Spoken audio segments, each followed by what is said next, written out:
Amics i amigues universitàries, dijous de la setmana passada el complex esportiu de l'Hospitalet Nord va tornar a ser l'escenari d'unes segones jornades dels campionats de Catalunya universitaris per equips, aquest cop en voleibol femení.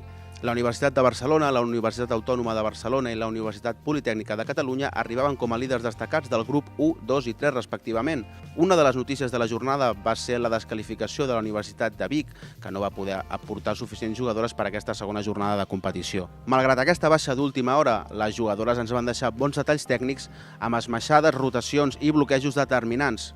Les semifinals del proper 27 de febrer queden de la següent manera. La Universitat de Barcelona s'enfrontarà com a líder del grup 1 contra la Universitat de Lleida, que ha sigut el millor segon de tots els grups, i en l'altre emparellament de semifinals queda de la següent manera. Universitat Autònoma de Barcelona com a líder del grup 2 contra Universitat de Girona com a líder del grup 3. Recordem que la seu de la final tornarà a ser el complex esportiu de l'Hospitalet Nord i avui és el torn del handbol masculí al pavelló municipal de Bellvitge, Sergio Manzanos. I esperem, com sempre, poder fer un seguiment de la competició a través de les xarxes socials o a través de la pàgina oficial dels Campionats de Catalunya Universitaris.